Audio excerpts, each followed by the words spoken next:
Officers in Portland, Oregon confronted thousands of protesters in what police called a riot.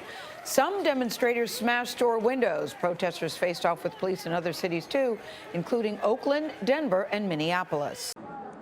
Burning cars and smashed windows. A small group of protesters dressed in black, their faces covered, armed with hammers and bricks.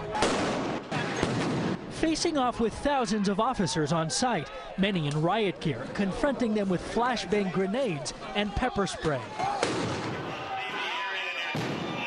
Overnight, violence erupted on the streets of Portland. During the second straight day of protests I got hit over the election of Donald Trump.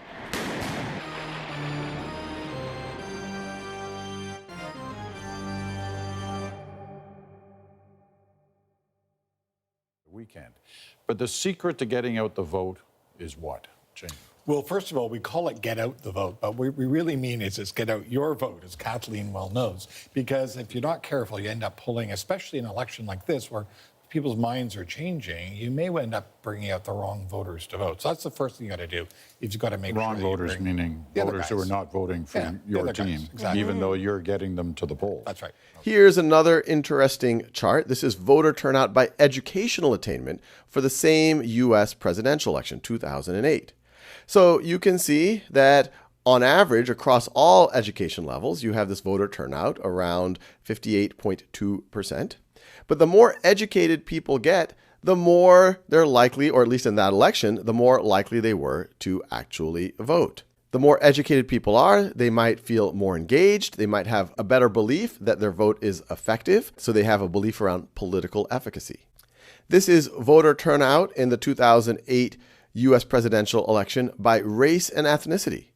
And so here you see that in that election, white voters had 64.8% turnout, black voters 60.8%, and you could see Asian and Hispanic voters were much, much lower. What does this say about political engagement, and what does it say about their beliefs around political efficacy?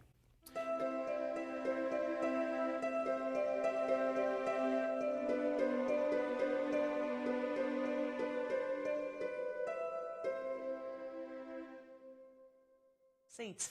Jeffrey Garrett is the Chief Executive of the United States Studies Centre, and he joins us now. Jeffrey Garrett, welcome to the program. It's my pleasure to be here. What do you think provides the most democratic outcome, the greater, or gives the greater political legitimacy, if you like, voluntary voting or compulsory voting? Well, it's such an interesting question, and I think it's particularly interesting in 2010, in which it does seem that the Australian political parties are converging to the centre on a lot of issues, whereas at the moment in the US we see real partisan divergence on pretty similar issues, climate change, how to deal with big business, what to do about illegal immigration. These are subjects in both countries. Australia's converging to the centre, the US isn't.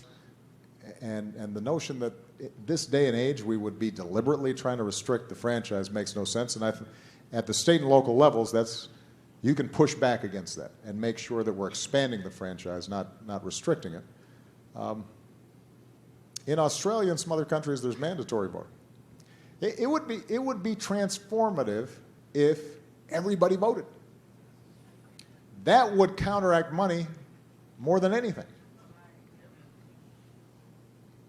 If everybody voted, then it would completely change the political map in this country. Because the people who tend not to vote are young, they're lower income, they're skewed more heavily towards immigrant groups and minority groups. And